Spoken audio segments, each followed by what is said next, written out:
Welcome back. Colorado representatives, they've introduced House Bill 1182, and this would require insurance companies to disclose risk assessment tools to the public. News 5's Brett Forrest sat down with the owner of an independent insurance agency to see the potential consequences of this bill.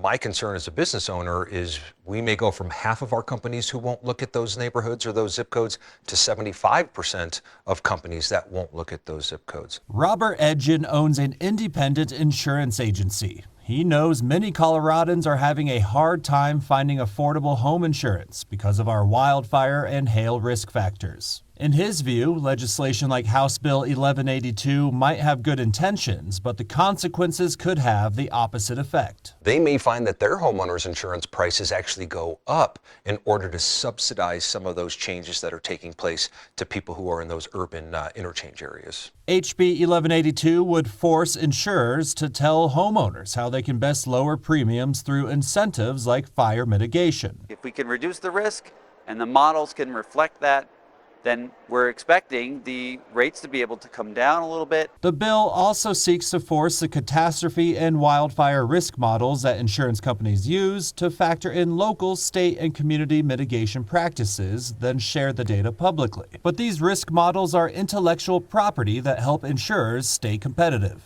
I think that there will be some insurance companies who decide these steps are not worth it in a state like Colorado where it's already so challenging for them to make a profit. It's not our intention to push the insurance companies out of the state. The Rocky Mountain Insurance Association is taking an amend position on the bill, meaning they hope legislators can make changes to strike a balance and avoid an insurance catastrophe. In California, they disallowed the forward modeling.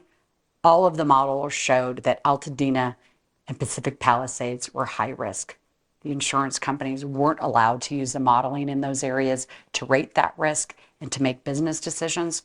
If we start doing the same thing in Colorado, that's when we push past that tipping point. That's when we push companies out. Bill sponsor Brianna Tatone says she's willing to work with the insurance industry, but her constituents greatly need the relief from skyrocketing insurance rates. They want to reduce their risk as a company.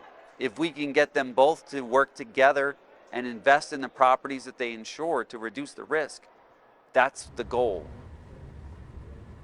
Thank you. That was Brett Forrest reporting for us. Under the so-called Chris Hines Act that passed in